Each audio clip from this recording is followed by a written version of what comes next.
La dernière session de la journée et la dernière équipe à présenter la fiscalité locale sur le foncier, quels effets sur la production de logements abordables. Une équipe qui s'appelle Philopla, enfin, c'est votre surnom, vous l'êtes donné à vous-même. Donc Marie Laurenté, vous êtes économiste de l'aménagement. Françoise Navarre, urbaniste du Lab Urba de l'Université Paris-Créteil et Philippe Poinceau du LVMT, Université Gustave Eiffel, si je ne dis pas de bêtises. Donc pour cette dernière session, nous allons avoir un discutant qui est Arnaud Portier, donc le directeur de l'EPF du Pays Basque, qui est également secrétaire général de la Fédération des EPFL, mais qui sera avec nous en duplex, du coup, depuis le Pays Basque, et qui interviendra directement à la suite de votre présentation. Écoutez, je pense qu'on va pouvoir commencer. On vous laisse présenter vos travaux en 25 minutes. Merci, bonjour à toutes et à tous. Alors d'abord, merci à ceux qui sont dans la salle, encore à cette heure-ci, parce qu'on sait que le sujet de la fiscalité locale, ce n'est pas nécessairement un sujet qui rameute les foules. Donc un grand merci d'être encore là avec nous. Alors, Philopla, effectivement, son petit acronyme, ça renvoie à ce sujet, la fiscalité locale sur le foncier, quels effets sur la production et la gestion de logements abordables. Très classiquement, un plan en 3 temps pour cette intervention à 3 voix. On va très rapidement revenir sur les 3 axes de notre projet de recherche, vous faire un état des lieux de nos enseignements à ce stade, principalement sur notre premier axe, je vais y revenir, et les perspectives de notre projet. Donc, Philopla, 3 axes. Je l'ai dit, donc en fait, qu'est-ce que cherche à faire Philopla ?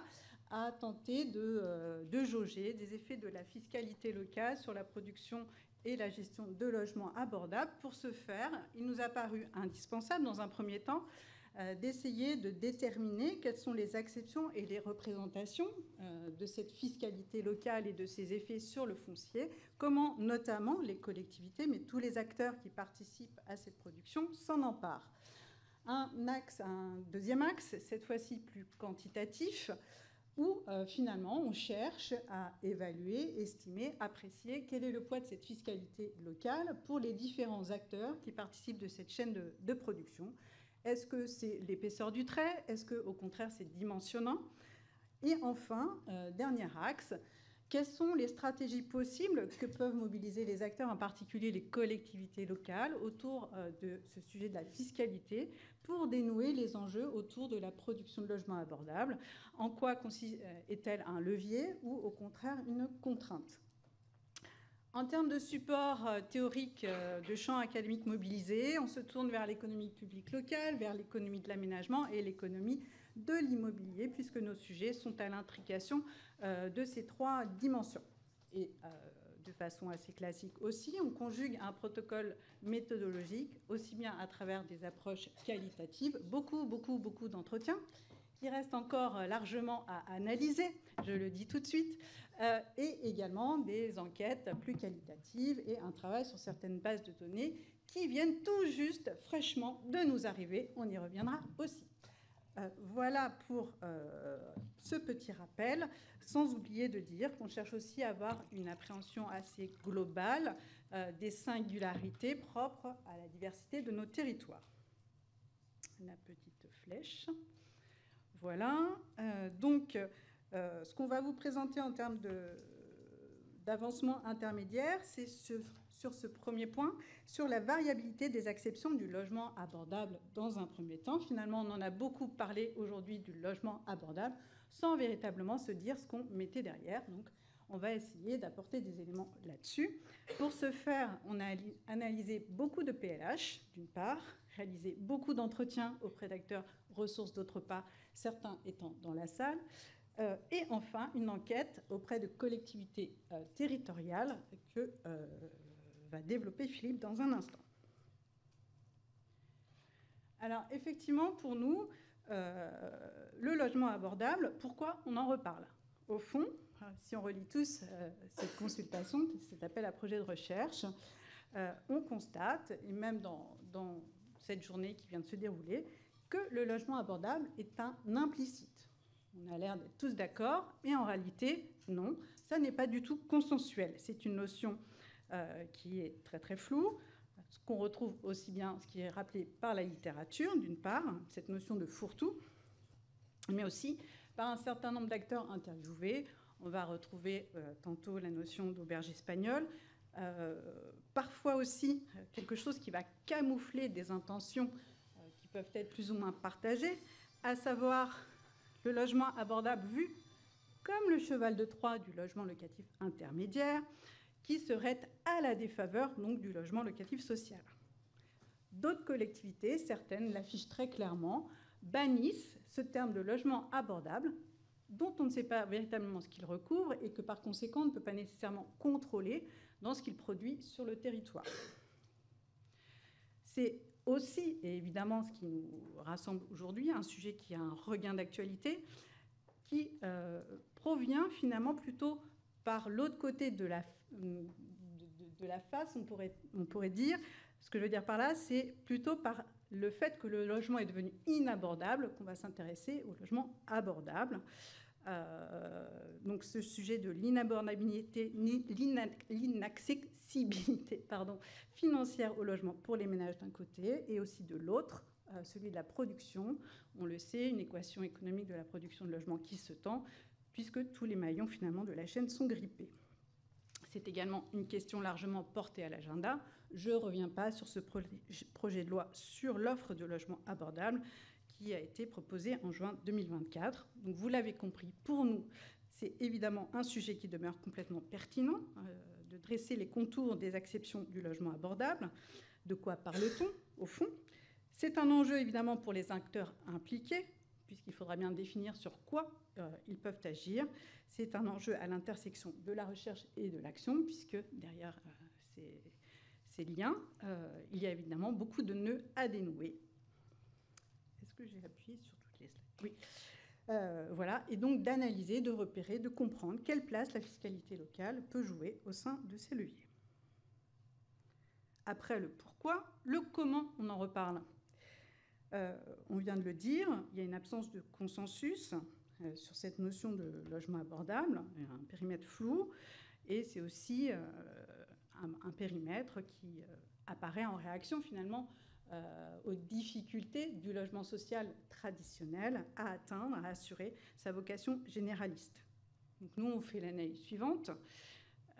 Il y a plusieurs facteurs qui interfèrent pour expliquer l'arrivée, le déploiement de cette notion de logement abordable.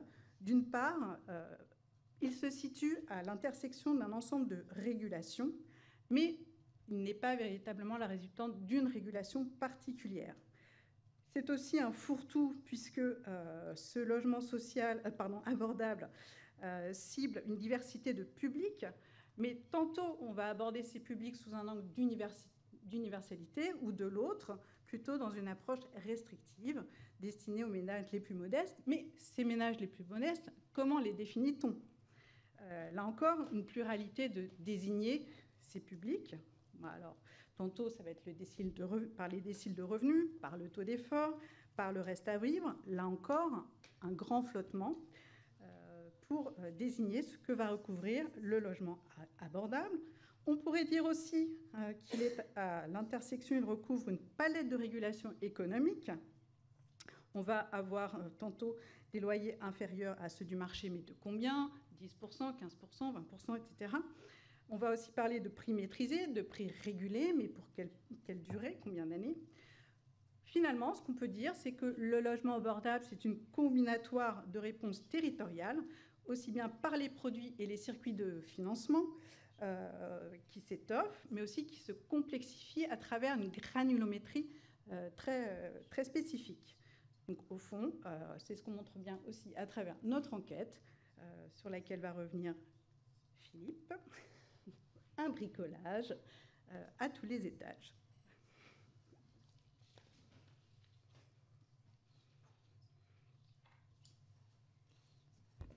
Merci.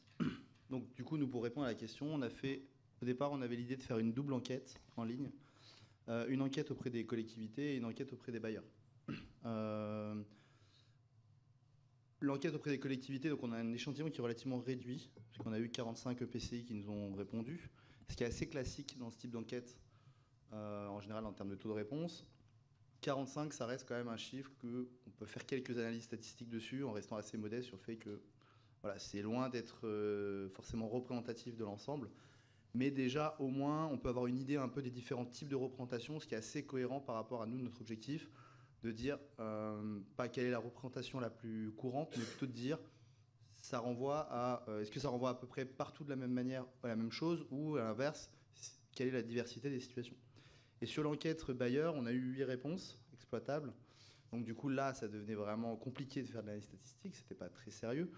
Et donc du coup, on a plutôt regardé si d'un point de vue qualitatif, on retrouvait à peu près les mêmes différences de profil ou de définition ou d'acception qu'on retrouvait chez les EPCI. Et il y avait une convergence assez forte quand même entre les deux. Donc si on prend les EPCI, donc, je vous le redis, donc l'échantillon, on a eu 45 EPCI qui nous ont répondu.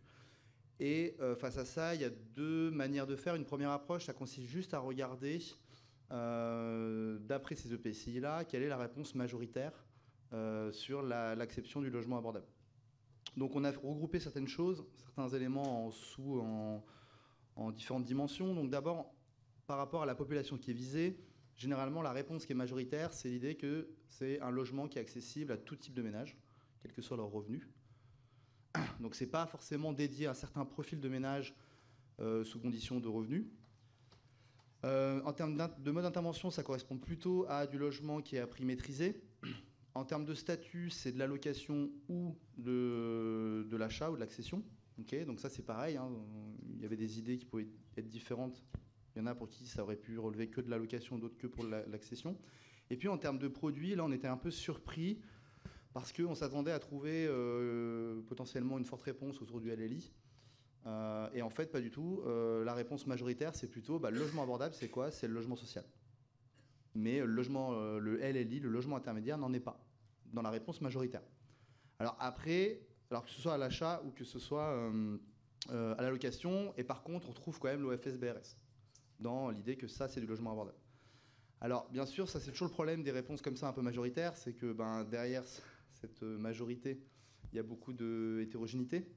Donc pour aller un peu plus loin, on s'est dit, ok, on va un peu creuser en faisant des analyses multidimensionnelles pour voir est-ce qu'il n'y a pas des grands profils comme ça qui ressortent. Et finalement, ce qu'on retrouve, c'est qu'on va trouver 3 types d'acceptions. Une définition très large du logement abordable, c'est en gros, pour faire simple, le logement social plus le logement intermédiaire. Donc là, en gros, on a tout ce qui n'est pas dans le marché libre, globalement.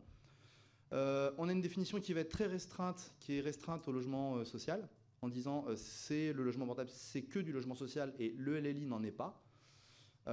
Et puis après, on peut avoir des sous-catégories où il y en a, ils vont considérer que c'est à la fois de l'accession et de la location, et d'autres qui vont considérer que c'est que de la location. Qu'à partir du moment où on tombe dans la question de l'accession, on n'est plus dans le logement abordable, et c'est plus le questionnement. Et puis là, alors, donc ça correspond au milieu. C'est pour ça qu'on les a regroupés ensemble, hein, c'est que les deux, finalement, c'est du logement social. Et puis, dans la dernière catégorie, le dernier type d'acception, c'est finalement l'entre-deux. C'est-à-dire, c'est pas du logement social, c'est pas du marché libre, c'est entre les deux. Donc en gros, on va trouver typiquement le logement locatif intermédiaire et le PLI lorsqu'on parle d'accession. Okay, donc on a finalement pas...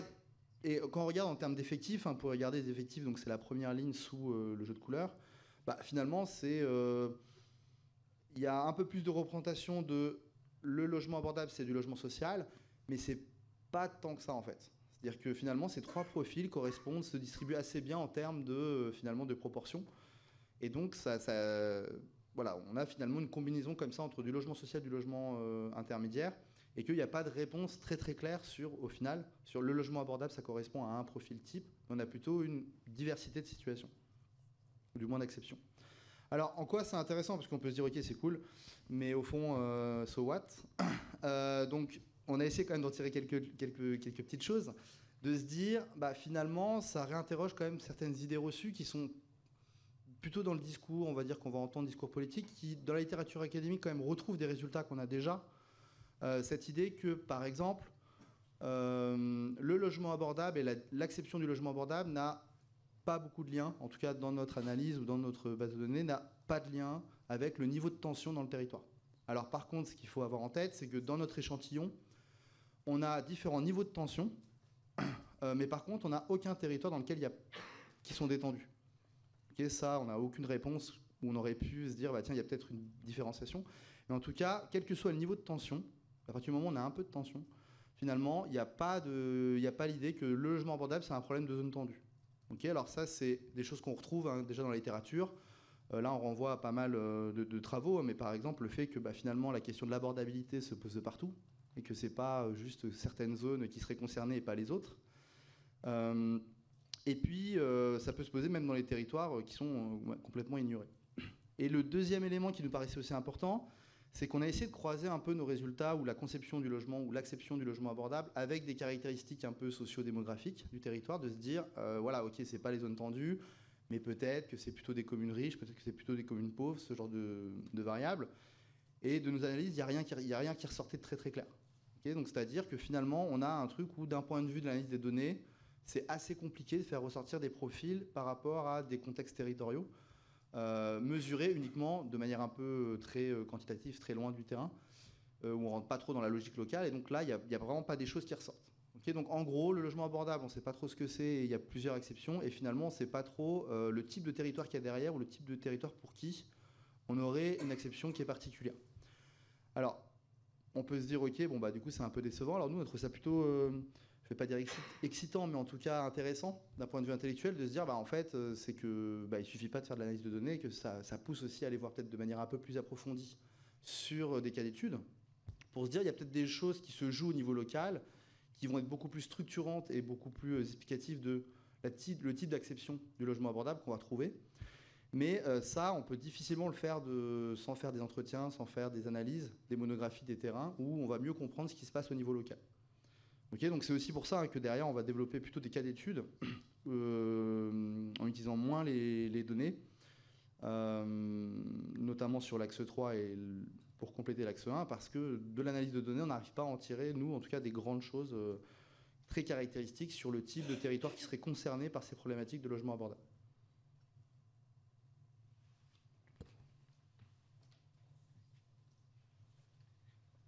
Donc maintenant, pour entrer aussi dans ce qui est la spécificité de notre projet, fiscalité locale et logement abordable, donc là aussi un état intermédiaire pour essayer non pas de voir si la fiscalité locale jouait comme un levier ou comme une contrainte pour la production de logements abordables, mais plutôt essayer de caractériser les interdépendances, les interactions entre justement ces questions de politique locale du logement et ces questions de maniement de la taxation par les collectivités locales qui sont en tête de ligne sur ces questions-là. Donc, ce que l'on avait déjà constaté lors de travaux conduits pour le PUCA, notamment avec Sonia Guelton et d'autres enseignants-chercheurs du Lab Urba et de l'EUP, c'est que les intercommunalités, si elles se revendiquent comme autorités organisatrices des politiques locales de l'habitat, ou sont déclarées ou sont reconnues comme chefs de file de ces politiques locales ou territoriales, eh bien, en tout cas, il y a quand même un grand écart entre l'attention politique et la place dans le discours public local qui est attachée à des initiatives en matière de logement, autour du PLH, mais aussi autour de tous les dispositifs qu'elles peuvent mettre en œuvre, et ce grand écart avec la modestie de leur implication et de leur engagement financier dans les politiques relatives à l'habitat. On l'avait déjà montré donc, dans ces travaux en 2010, mais là, les données les plus récentes au niveau national le prouvent en 2022, pardon. Les dépenses dans le domaine de l'habitat des intercommunalités, c'est de l'ordre de à peu près de 16 € par habitant, sachant que les dépenses moyennes d'intercommunalité, c'est à peu près 500 € par habitant, et donc ça représente à peine 3% de leur budget, ce qui est vraiment un effort financier tout à fait modeste. Et pour nos 3 terrains d'études, on a oublié de mentionner que effectivement, il y a dans notre dans le cofinancement de notre projet Rennes Métropole, mais il y a aussi 2 terrains d'études que nous avons retenus a priori pour différentes raisons. C'est Bordeaux Métropole et la communauté d'agglomération du Pays Basque.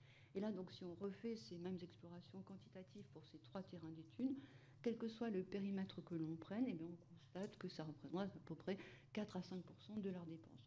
Donc un grand décalage entre l'attention politique et l'attention opérationnelle attachée au domaine de l'habitat et puis l'importance financière dans les budgets, tout ça n'empêchant pas que les intercommunalités jouent un rôle majeur d'ensemblier, un rôle d'impulsion, un rôle stratégique, bien sûr. Donc, quoi qu'il en soit, le logement et le logement abordable en particulier, ça coûte, on l'a dit ce matin, dans toute la journée. Le foncier devient de plus en plus cher, les coûts de construction augmentent, il devient de plus en plus de produire du logement social et du logement abordable dans ses différentes formes. Et donc, ça indique quelque part que les collectivités locales devraient, toutes choses égales par ailleurs, augmenter leur effort financier en matière de conduite de politique locale de l'habitat ou d'accompagnement de ces politiques. Et ça pose problème et ça pointe une tension parce qu'on en entend chaque jour parler de rigueur, d'austérité, et que les collectivités locales sont pointées du doigt car elles sont tenues comme trop dépensières.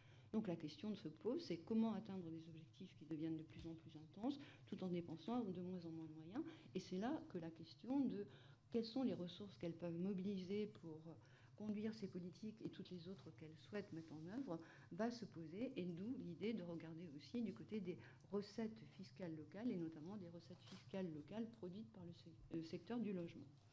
Alors, lorsque nous avons initié ce projet de recherche, on ne nous a pas rionné, mais presque, mais on nous a dit qu'on allait s'intéresser à quelque chose qui était tout à fait anecdotique, parce qu'en matière de logement, ce qui était important, c'était l'impôt sur la fortune immobilière pour les plus riches d'entre nous, mais c'était aussi, surtout, ce qui bloquait au moment du montage des opérations, la TVA. Et en gros, le sujet que rencontraient les opérateurs, voire les collectivités, c'était donc cette fiscalité nationale et que la fiscalité locale, elle était vraiment anecdotique. Et pourtant, lorsque l'on regarde les travaux qui ont été produits par le Conseil des prélèvements obligatoires en 2023, eh bien, on se constate que si la fiscalité sur le logement produit à peu près au niveau national 92 milliards d'euros, eh bien, il y en a plus de la moitié, 47 milliards d'euros, qui proviennent précisément de la fiscalité locale assise sur le logement. Donc, ce qui apparaît anecdotique ne l'est en réalité pas dans les faits, et que cette fiscalité sur le logement, c'est vraiment une recette essentielle, enfin un produit essentiel en termes de fiscalité, en termes de prélèvement obligatoire et aussi en termes de fiscalité pour les collectivités locales. Donc, ce qui nous amène à peut-être un tout petit peu changer de braquet par rapport à notre proposition de projet, c'est essayer de mettre en perspective les dépenses et les recettes des collectivités locales impliquées dans le domaine du logement, non pas pour voir s'il y a une proportionnalité, mais pour essayer de voir si ces deux domaines évoluent de pair, ou comment est-ce que l'on fait plus avec moins, ou comment est-ce qu'on mobilise plus pour faire autant.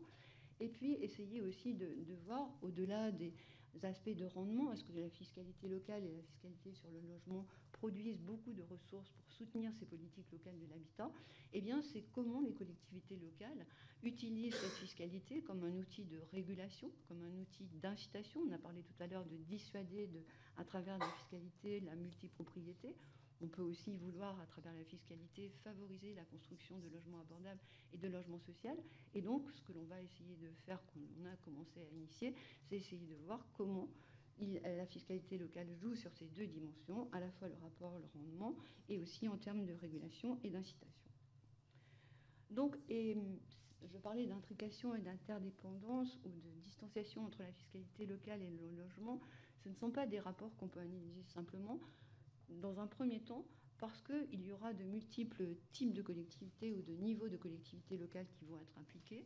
Il y a tout d'abord les communes, à travers une taxe majeure qui est la taxe foncière sur les propriétés bâties. Donc tous les terrains supportant des constructions, notamment à usage résidentiel, vont acquitter auprès de la commune ces impôts-là. Pour partie aussi, cet impôt va alimenter les caisses des intercommunalités. Et puis aussi, il y a les départements qui sont fortement dépendants de la fiscalité sur le logement à travers ce qu'on appelle les DMTO, les droits de mutation à titre onéreux, ou encore les fameux frais de notaire. Donc une complexité qui va provenir, et des questions de partage aussi, et des questions de rapport de force qui vont se nouer autour de la fiscalité locale et la fiscalité locale sur le logement, parce qu'il y a différents niveaux de gouvernement qui vont être impliqués. Et bien sûr, la fiscalité locale en France est un héritage historique, et elle comporte de multiples outils. J'ai parlé de la taxe foncière sur les propriétés bâties, mais il y a aussi la taxe d'aménagement, mais il y a aussi la taxe de séjour, mais il y a aussi plein d'autres taxes que l'on peut mobiliser. Et donc ça veut dire que s'il y a des intrications, ces intrications vont être aussi multiples à la mesure du nombre d'outils plus ou moins importants sur le plan quantitatif et sur le plan de l'utilisation qui irriguent et qui traversent le domaine du logement. Et puis ensuite aussi, si on veut avoir une vision un peu synthétique, mais aussi un peu panoramique de la fiscalité sur le logement. Il faut considérer les différents temps du logement, allant de sa construction, et c'est là que la taxe d'aménagement va peser, mais aussi de sa détention à travers la taxe sur le foncier bâti et à travers de sa vente ou de son acquisition, de ses droits de mutation à titre onéreux. Donc ça veut dire qu'avoir une vision intégrée nécessite de parcourir les différents temps de l'usage et de la production des logements. Et donc, là aussi, où il va y avoir un second niveau de complexité, c'est qu'il va y avoir plusieurs types d'acteurs ou plusieurs types de contribuables qui vont être impliqués, à savoir les propriétaires, les promoteurs, les bailleurs sociaux, etc. Et donc, ce que, là aussi, sans revenir sur des ordres de grandeur, ce qui nous apparaît important, c'est que au-delà d'une vision nationale et d'une vision générale à propos de la fiscalité locale, il importe d'en avoir une vision territoriale, parce que si l'on regardait ces quelques chiffres attentivement, on verrait tout à fait que cette fiscalité sur le foncier et sur le logement représente des parts tout à fait différentes des recettes, non seulement des intercommunalités, mais aussi des communes. Donc il y a une variabilité territoriale dans les usages de la fiscalité sur le logement que nous essaierons d'explorer. Alors, si nous, dans le fil de l'enquête qu'a proposé et qu'a présenté tout à l'heure Philippe, il y avait une question qui concernait la fiscalité locale ou nationale. Est-ce que c'était une contrainte ou un levier vis-à-vis de la production de logements abordables? Et on se rend compte que bien d'autres facteurs interviennent comme des contraintes ou des leviers, et que si la fiscalité tant nationale que locale est mentionnée, elle apparaît comme un facteur de dernier ordre, on pourrait dire pratiquement comme un impensé, que ce soit dans ses fonctions de rendement, dans ses fonctions d'incitation. Mais peut-être là, pas de surprise, parce que en fait, si c'est un impensé, c'est peut-être en lien avec la nature des répondants. Les questionnaires ont été principalement renseignés par les directions de l'habitat, qui s'avouent comme étant non compétentes et sur ces sujets-là, et donc qui sont très hésitantes à en parler. En tout cas, sur la base de ce questionnaire, pour ceux qui ont répondu, sur la base de nos entretiens, sur la base de la littérature, on a pu faire un certain nombre de constats qui illustrent ces intrications, mais aussi ces disjonctions entre la fiscalité locale et le logement. C'est que la fiscalité locale, par essence, n'est pas affectée généralement, et donc on peut dire que la fiscalité sur le logement n'est pas une fiscalité pour le logement. De ce fait, les directions, les élus qui travaillent sur les questions de logement, eh ben, ils ne se préoccupent pas de ce que ça va rapporter, parce que ça ne va pas être directement utile à leur domaine d'activité. De la même façon, la taxe sur le foncier bâti qui est essentielle dans ce domaine-là, c'est une taxe qui est assise sur des valeurs cadastrales administrées, qui sont anciennes, qui sont quasiment indifférentes aux valeurs effectives des logements, et donc indifférentes aux politiques locales de l'habitat. Mais par contre, et c'est là qu'il peut y avoir une intrication quand apparemment c'est une disjonction, elles dépendent du patrimoine de logement qui est présent dans chacun des territoires. Donc indifférentes aux politiques du moment, mais dépendantes des politiques antérieures. Et puis, si on revient sur les départements qui sont des acteurs majeurs dans le financement des politiques locales de l'habitat, ces fameux DMTO marchent avec les cycles. Les départements où les marchés immobiliers sont les plus dynamiques vont se procurer le plus de ressources au titre de cette recette, alors que ce ne sont pas nécessairement ceux où il y a le plus de besoins. Et donc, il peut y avoir aussi des questions de disjonction et d'intrication qui peuvent se poser, parce que ce sont les intercommunalités qui font les dépenses dans le domaine du logement, mais ce sont les communes qui perçoivent la fiscalité sur le logement. Donc ça va poser des questions de gouvernance. Et puis, donc je finis, puisqu'il ne reste plus que 2 minutes, pour laisser la parole terminée à Philippe. C'est aussi la question du partage des tâches et des rôles, qui est assez classique dans les collectivités locales, soit entre les élus, soit entre leurs services. Et c'est-à-dire que les directions de l'habitat, les directions financières, les élus en charge de ces deux domaines de politique discutent peu. Il y a un fonctionnement en silo, et qui fait qu'il va de fait y avoir un grand écart là aussi entre ceux qui relèvent des conduites d'action en matière d'habitat et de l'usage de la fiscalité incitative ou non. Et donc, en termes de perspective, ce que nous retenons à ce stade, c'est, comme nous l'avons dit, du fait de l'absence, voire de l'impossibilité à parvenir à une définition précise du logement abordable, ce qui peut poser des problèmes du point de vue de l'opérationnalisation. Et bien, dans nos explorations, notamment pour nos analyses quantitatives, nous retiendrons une approche extensive. Le logement abordable, pour nous, ce sera le logement pour tous, quitte à différencier ce grand ensemble pour spécifier nos calculs. Et puis, donc, nous essaierons de rechercher quelles sont les variables dans la gouvernance territoriale, dans la dynamique des territoires, pour expliquer comment localement se jouent les intrications, les disjonctions entre logement et fiscalité. Et juste du coup pour finir en 1 minute, si j'ai bien compris. Ok, alors juste sur ce qu'on va faire après, donc il y a encore des éléments à aborder sur l'axe 1 et aussi commencer à travailler plus sérieusement sur l'axe 3. Donc sur l'axe 1, pour aller plus loin, je vous l'ai dit, on va plutôt se tourner vers des cas d'études pour approfondir un peu la discussion. Là se pose la question de, ok, mais comment sélectionner nos cas d'études, sachant qu'on en a déjà 3. On a Rennes Métropole, on a Bordeaux, on a le Pays Basque. Les critères qu'on va adopter pour les choisir, c'est il y a des absents complets de notre enquête.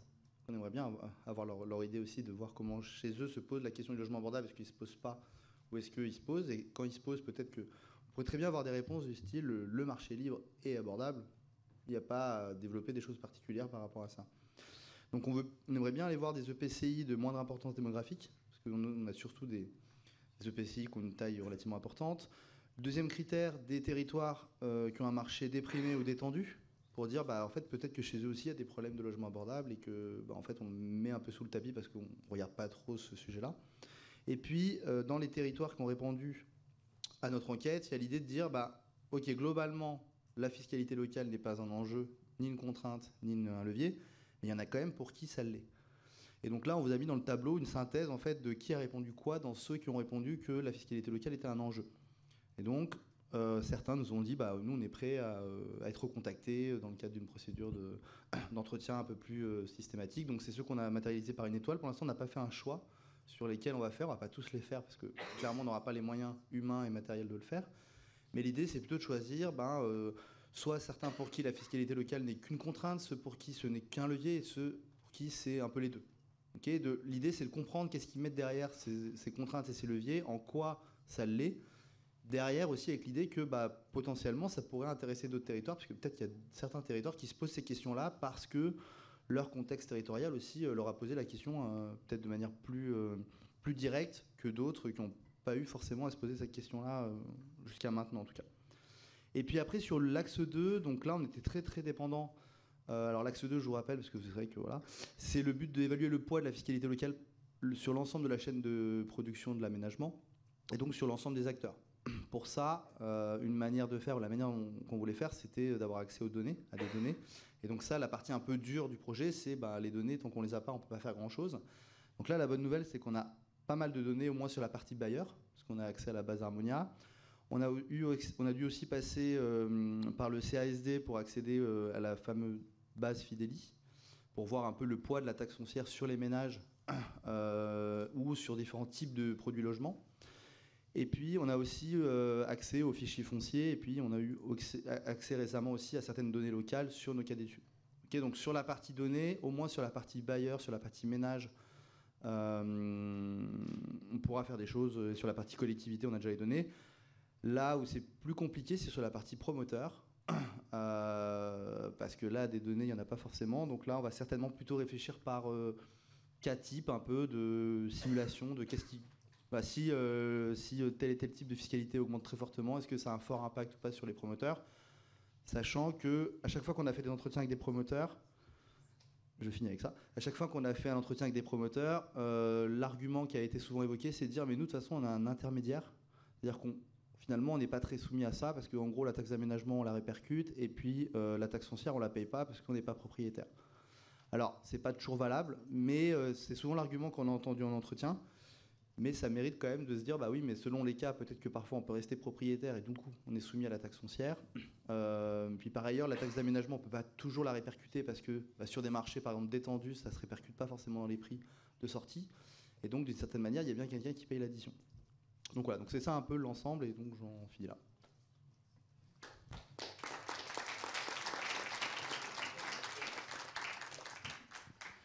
Merci beaucoup pour la présentation de vos travaux. Alors, on a Arnaud Portier qui doit être connecté. Est-ce qu'on peut l'avoir à l'écran, s'il vous plaît? Bonjour. Alors, Arnaud Portier, vous êtes directeur général de l'EPF du Pays Basque et vous êtes aussi secrétaire général de la Fédération des EPF. Donc déjà, merci d'avoir accepté de discuter les travaux de l'équipe Philopla, avec laquelle je crois que vous avez déjà été en contact pour un entretien. Peut-être par rapport à ce que... Alors EPF, c'est une position encore un peu différente dans ces questions de fiscalité par rapport à ce qui a déjà été mentionné, mais voilà, par rapport à ce que vous observez et aussi dans vos relations avec les différents opérateurs, avec les collectivités, comment ces différentes considérations sur à la fois le logement abordable et à la fois la fiscalité, et évidemment on a compris au cœur le lien entre les deux, comment est-ce que vous les percevez et finalement est-ce que pour vous voilà, l'équipe pourrait encore poursuivre dans une certaine direction pour pouvoir affiner encore un petit peu ces premiers résultats qu'elle nous livre aujourd'hui? Déjà, merci pour cette présentation préfète des travaux. Je crois qu'on en avait parlé lors de notre rencontre.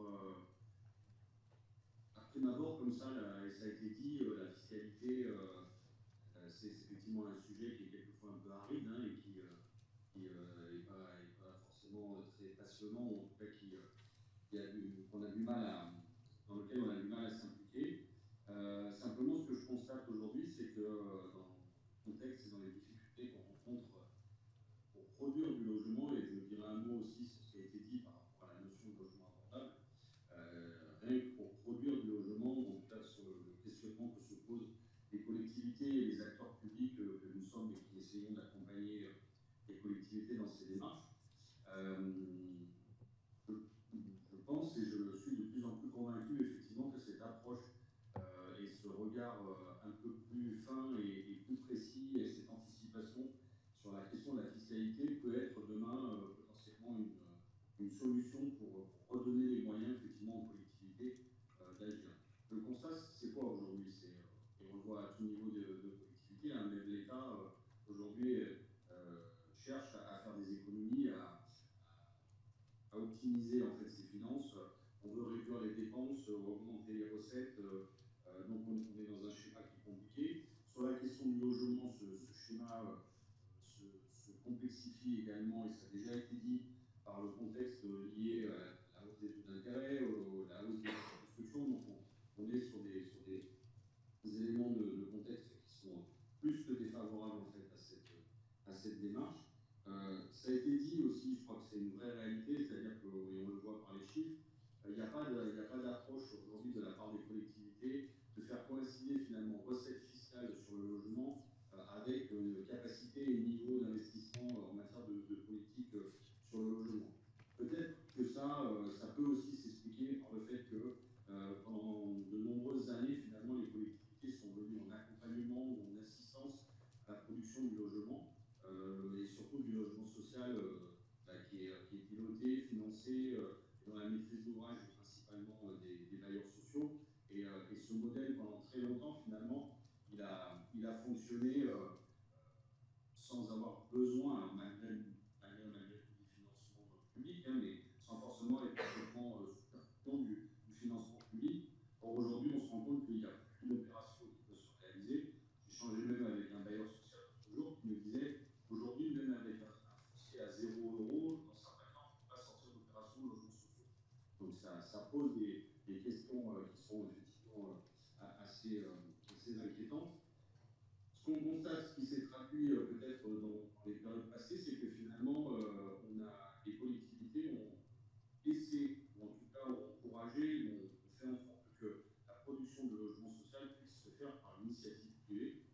Ça a généré dans certains territoires de fortes productions par des logements sociaux en défunt, et donc avec tous les mauvais côtés hein, par rapport à ça, et qu'ont évoqué certains bailleurs sur la différence de taille des logements, la réduction de la taille des logements, la qualité constructive. Et en fait, on s'est rendu compte qu'on avait un besoin par rapport au territoire qui était de réussir à produire finalement du logement correspondant aux populations locales et aux habitants. Donc, quelque part, je dirais que pour moi, c'est ça le logement abordable, c'est-à-dire que c'est un logement qui est en phase avec les populations et les besoins des populations locales. On a des territoires où effectivement on a des niveaux de situation de population qui ne peuvent être fléchés que vers du logement locatif social, et donc il faut permettre et faire en sorte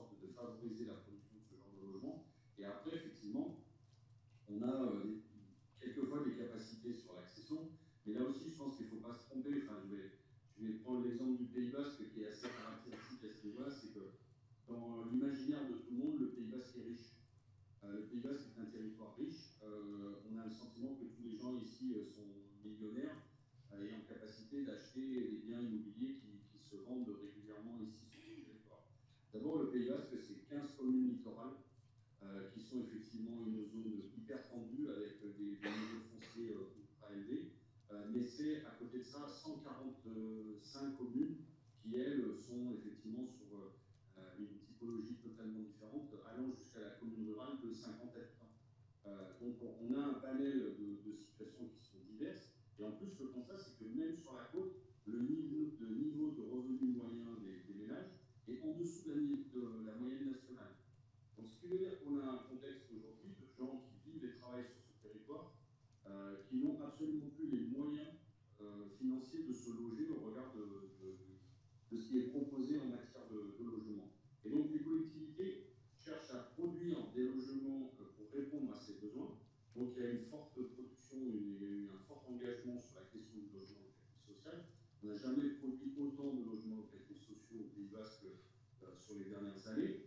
Et le constat finalement, et ça a été, alors, on est toujours aussi dans les analyses peut-être prévues de la part de certains élus, mais il y a pas mal d'élus qui disent aujourd'hui, en fait, on n'est pas satisfait par cette production. Pourquoi? Parce qu'en réalité, on n'a pas le sentiment qu'elle a répondu à l'attente et aux besoins de nos populations locales. Et ça, beaucoup d'élus en fait, reprochent l'attribution ou le contexte d'attribution des logements sociaux qui, alors, de leur point de vue, ne leur permet pas de suffisamment prioriser finalement les populations présentes sur leur territoire, travaillant sur leur territoire, et donc se retrouvant avec des contingents qui ne maîtrisent pas et qui finalement viennent alimenter ces réalisations, ces logements, et encore une fois laissent sur le carreau tout un tas de populations auxquelles on n'a pas répondu. Ça a quoi comme effet? Ça a pour effet qu'aujourd'hui finalement les élus considèrent que le logement abordable et la réponse sur le logement abordable dans notre territoire, c'est qu'on soit du BRS. Et on voit dans les dernières analyses qui ont été faites que sur 2023, on avait un niveau de production qui était à peu près de 50-50, 50% de logements locatifs sociaux, 50% de BRS. Et l'annonce faite par les bailleurs, par les opérateurs pour la prévision 2024, c'est qu'on allait glisser vers du 75-25. 75% pour le BRS, 25% pour le LLS. Avec en plus, à ce niveau-là, on va dire un jeu de dupes, parce que le risque, c'est que quand on voit les plafonds de commercialisation en fait, de ces logements en BRS et les niveaux de revenus qui vont être acceptés au niveau des accédants, avec en plus le changement récent de zonage de certaines communes, puisqu'on a basculé des communes de B1 en A ou de B2 en B1, en fait, ce que disent les opérateurs, c'est qu'aujourd'hui, déjà dans les anciennes zones et sur les anciennes références de plafond, on était déjà en dessous des capacités des revenus médians, des salariés médians, et donc avec des gens qui déjà, sur ces plafonds de ces anciens zonages, ne pouvaient déjà pas acheter. Donc on a finalement ce cadre-là qui fait qu'aujourd'hui, on est dans des démarches avec des besoins d'investissement conséquents de la part des collectivités, avec des difficultés pour les collectivités finalement à mettre ces moyens en face. Et donc, cette question de la fiscalité qui, à mon sens, effectivement, mérite d'être introspectée et réfléchie, et de voir effectivement quels peuvent être les leviers et les actions que peuvent mener les collectivités sur ces capacités, ces recettes fiscales potentielles. Concrètement, quand on discute avec les élus de problématiques fiscales ou d'aspects fiscaux, on sent une certaine frilosité, il y a une certaine opposition à augmenter les impôts, comme on dit, ou en tout cas à agir dessus. On voit qu'il y a d'une façon générale une mauvaise image finalement liée à cet impôt. Et finalement, les questions qu'on peut se poser, alors c'est peut-être des pistes de réflexion qu'il faut que l'on ait, ou en tout cas qui serait intéressant de prospecter, c'est est-ce que finalement on est en capacité demain, on a évoqué dans l'intervention précédente les multipropriétaires, est-ce qu'aujourd'hui on considère qu'un multipropriétaire est taxé de la même façon sur son bien immobilier que finalement le propriétaire d'un seul bien? J'ajouterais un élément aussi qui vient créer des difficultés d'analyse, en tout cas nous, sur notre territoire, par rapport aux problématiques, par exemple, de la fiscalité sur les c'est la capacité à pouvoir analyser la réelle résidence principale. On a constaté sur le territoire que par la mise en place d'un nouveau règlement sur les locations de tourisme, avec des obligations de compensation, on a des gens en fait qui ont déclaré leur ancienne résidence secondaire en résidence principale. Or, je suis certain qu'ils ne sont pas venus s'installer pour autant dans ce logement. Donc on est sur un simple système déclaratif qui vient là aussi brouiller un certain nombre de choses. On a évoqué sur les aspects de fiscalité les problématiques de plus-value. On a des secteurs où les gens, en fait, aujourd'hui, lorsqu'on vend sa résidence principale, on n'a pas de plus-value, on n'a pas d'impôt sur la plus-value réalisée dans le cadre de cette cession. On constate qu'aujourd'hui, on commence à avoir des gens qui régulièrement achètent un bien immobilier sur le territoire, attendent 3-4 ans, le revendent avec des plus-values relativement conséquentes en l'ayant déclaré comme résidence principale. La ville de Biarritz, il y a 15 jours, a mis en lumière le fait que sur une famille avec le père, la mère et le fils, ils avaient chacun un bien immobilier déclaré en résidence principale.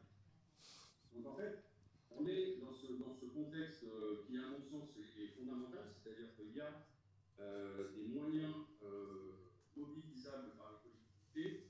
Maintenant, il faut absolument qu'on arrive effectivement à passer le terme professionnaliser, ou je ne sais pas comment il faudrait le dire, mais en tout cas, faire en sorte effectivement que ceux qui doivent payer payent à hauteur de ce qu'il est difficile de leur faire payer. Après, on l'a aussi évoqué, se pose la question, et ça je pense que c'est un vrai sujet qu'il faudra qu'on introspecte, c'est comment on peut faire en sorte qu'il y ait un partage de la rente foncière. Puisqu'on voit aujourd'hui des gens qui sont amenés à céder du patrimoine qui est valorisé finalement par des aménités qui ont été constituées par les collectivités locales. Un exemple très simple, vous avez quelqu'un qui vend un appartement qui vient récemment d'être desservi par un système de transport en commun. Cet appartement prend une plus-value du fait de cette proximité de l'équipement public et c'est finalement le propriétaire vendeur qui encaisse cette plus-value alors que c'est la collectivité qui a financé ce projet.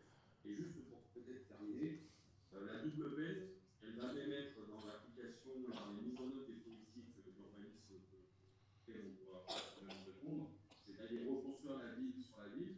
Ça veut dire que demain, les collectivités qui chercheront à restructurer les quartiers qui auront été desservis par des équipements publics, donc par exemple un tram ou un bus en site propre, vont voir effectivement leur coût d'acquisition de ce patrimoine devant être réhabilité, donc de ces quartiers à restructurer, être plus important du fait que précédemment ils ont amené ce service public. Donc en fait c'est la double peine, c'est-à-dire qu'ils financent le service public et derrière quand ils veulent essayer de travailler justement sur une densification, une restructuration du quartier, on se rend compte qu'ils sont finalement obligés de surpayer le foncier du fait de ces équipements qu'ils vont apporter. Donc je pense qu'il y a un vrai sujet, enfin, il y a un vrai terrain de jeu à analyser toutes les pistes, tous les leviers qui peuvent être envisagés sur une adaptation effectivement de ces éléments et qui peuvent, à mon sens, enfin, je ne sais pas si c'est les seuls, mais je pense qu'ils sont des éléments qui peuvent agir durablement sur peut-être la multipropriété, c'est-à-dire encourager les gens finalement à se dessaisir de leurs biens parce qu'ils finissent par leur coûter trop cher en matière de fiscalité, peut-être limiter les volontés de spéculatives du fait de savoir effectivement qu'on va être taxé et donc que l'intérêt de la spéculation n'est pas forcément si intéressant, et trouver des moyens de refinancer finalement les investissements publics qui sont réalisés et qui ont pour but finalement d'essayer d'améliorer les conditions de vie et de développement des quartiers et qui ne doivent pas, à mon sens, après se retourner contre la collectivité devant la refinancer encore une fois si elle doit intervenir dans ces périmètres-là.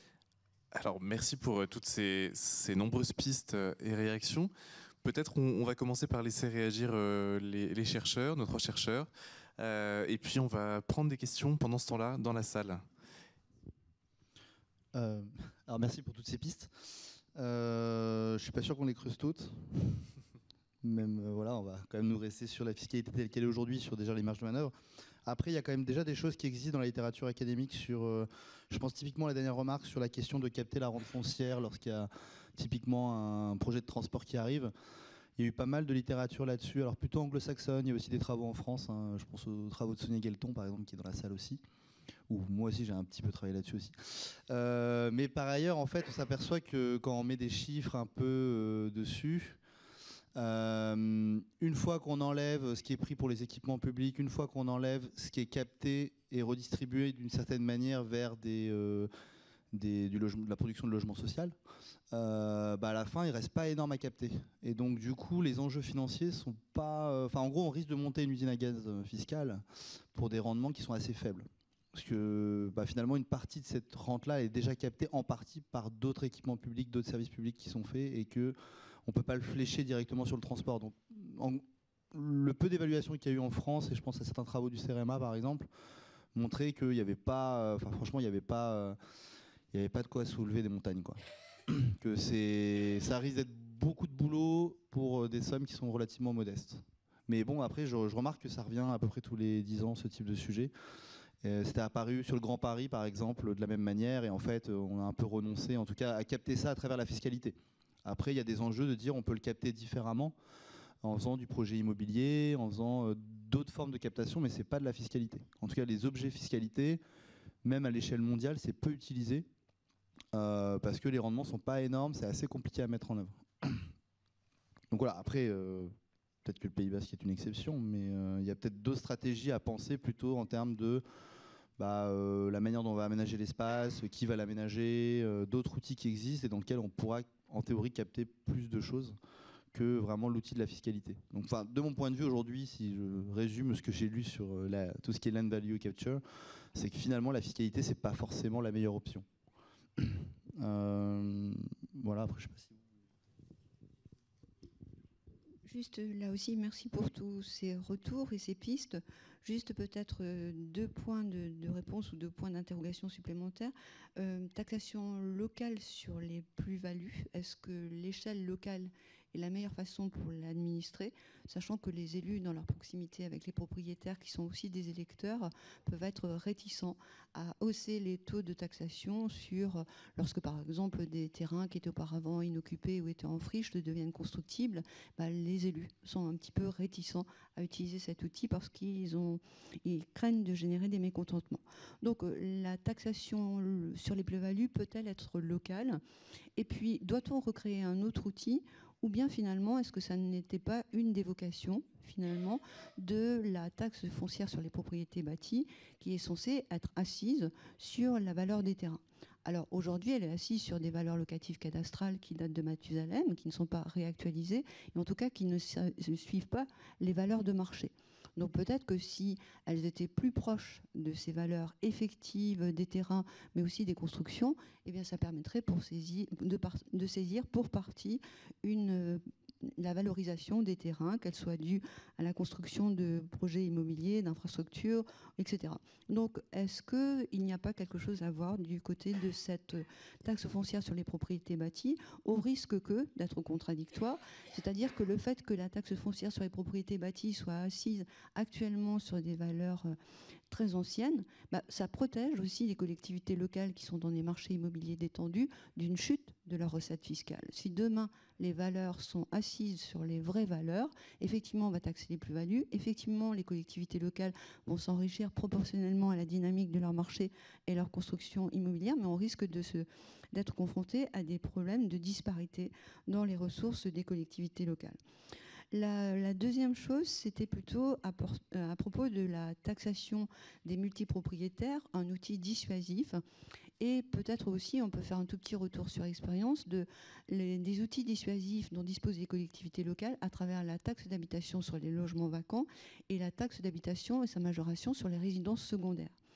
Et notamment, on a parlé avec nos interlocuteurs au Pays Basque, ce qu'il ressort, c'est qu'on dispose d'outils pour inciter à changer de comportement, remettre des logements sur le marché avec la taxe d'habitation sur le logement vacant, mais que ça nécessite de la part des collectivités locales et des services de l'État un travail d'investigation et des ressources en termes de moyens humains qui sont en général supérieurs à ce que rapporte la taxe.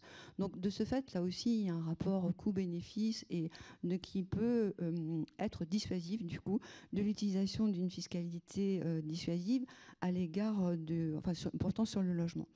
Et même chose concernant la taxe d'habitation sur les résidences secondaires, c'est-à-dire que là aussi, nos élus veulent maintenir les développements touristiques dans leur territoire, veulent que ces territoires restent attractifs, et s'ils taxent trop les habitants et les résidences secondaires, ça risque d'être de la fuite et une perte d'activité touristique. Donc là aussi, ils peuvent être partagés entre différents objectifs, et de toute façon, la majoration de la taxe d'habitation sur les résidences secondaires, même s'ils vont jusqu'au plafond maximum, c'est quelques milliers d'euros tout au plus, c'est pas quelque chose qui a une portée financière suffisante, une sanction par les prix qui va dissuader un propriétaire fortuné ou quelqu'un qui l'est moins d'abandonner et de mettre sa résidence secondaire et de la remettre sur le marché. Donc oui, pourquoi pas, c'est des pistes qui peuvent être intéressantes, mais que si elles sont utilisées conjointement à d'autres types d'outils de régulation, et c'est un effet synergie qui peut être effectué. Alors, je crois qu'on a une question, 2 questions dans la salle. Très bien, merci à tous et tous. Moi, je suis Amaury Arnaud, je suis chargé de la formation chez Idéal. J'avais une question pour Arnaud Portier. J'aurais bien aimé avoir une précision. Vous avez évoqué la déception des maires face à la production de logements sociaux dans le Pays Basque, et plus précisément une déception quant à une non-maîtrise du processus d'attribution. Est-ce que vous pourriez un peu préciser ce qui les a déçus? Parce que je trouve que ça fait écho à de récentes déclarations de Michel Barnier. Et on va prendre une deuxième question aussi chez Idéal. Oui, Antoine Pochon, Idéal. Une question peut-être un peu bête et toute simple. Et l'État là-dedans, est-ce que l'État dit quelque chose sur les évolutions de la fiscalité locale liée au logement?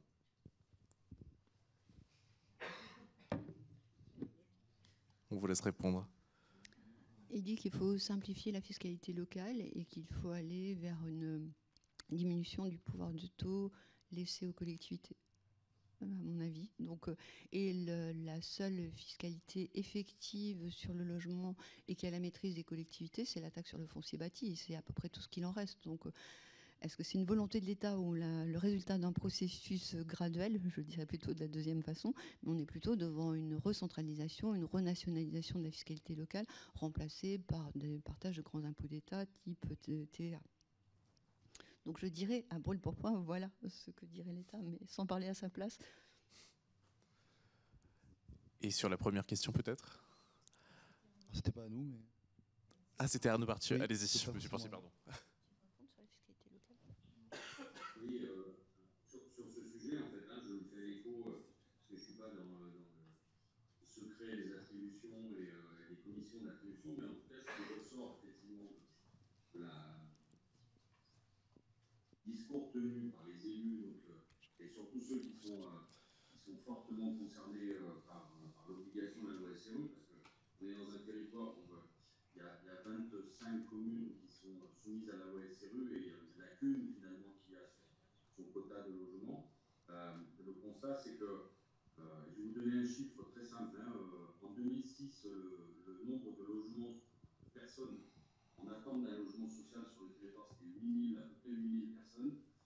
Comme je vous disais, sur 15 dernières années, il ne s'est jamais construit autant de logements sociaux que le passé.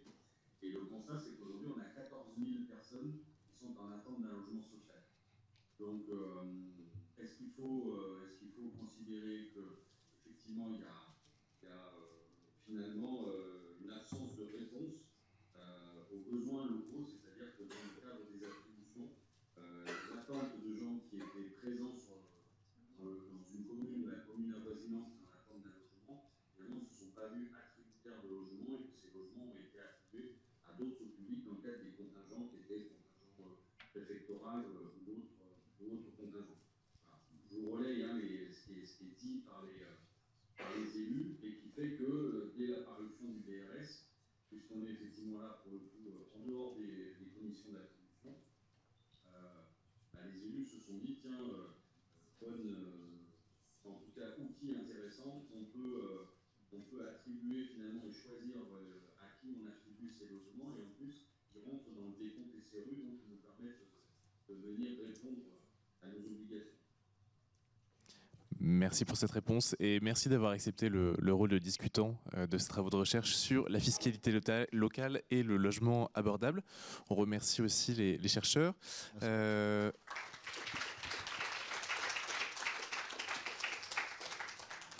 Et on invite François Ménard à venir conclure cette journée. Et est-ce qu'on peut reprendre le diaporama en plein écran, s'il vous plaît?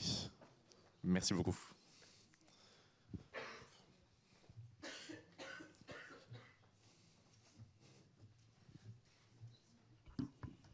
Je vous rassure, ça ne sera pas une conclusion scientifique ni même politique. C'est simplement vous donner 2-3 informations sur la suite de ce programme. Donc, les travaux, vous l'avez compris, vont se poursuivre. Ils vont s'achever d'ici 1 an. On a prévu un grand colloque de conclusion. Je ne sais pas si... Ah, d'accord, je ne voyais pas la zapette. Je ne sais pas si j'ai passé la bonne image aussi. Voilà. Voilà, donc les recherches vont se poursuivre. Un colloque final, où vous serez invité fin 2025 ou plutôt début 2026. En attendant, vous pouvez suivre l'actualité des recherches sur le site dédié. Donc on a dû vous envoyer le lien avec les invitations. Il y a des éléments de rendu intermédiaire, il y a des interviews, des points focus. Et puis, nous continuons à travailler sur les questions d'habitat et de logement à travers d'autres programmes dont certaines parties prenantes de ce programme-ci sont également les auteurs, et notamment sur la question des besoins en logement à l'heure de la crise climatique et de la transition écologique. Appel à proposition de recherche qui va être lancé d'ici la fin de l'année avec la mise en place d'une plateforme de coopération autour. On vous en dira davantage prochainement. Il y a le réseau... Voilà, Bruno fait signe de passer la diapo. Donc ça, c'est voilà, les nouveautés. Voilà.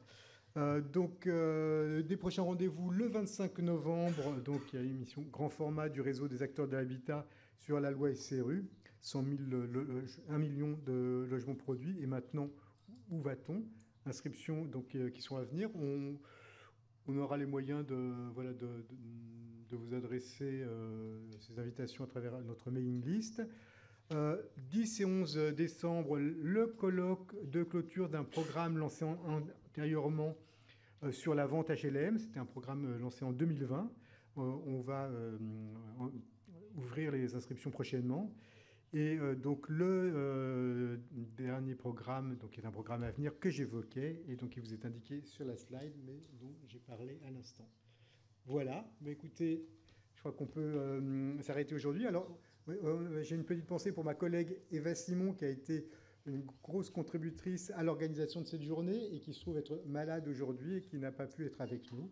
Donc, elle prendra connaissance de vos présentations et de nos échanges à travers les documents qu'on en tirera.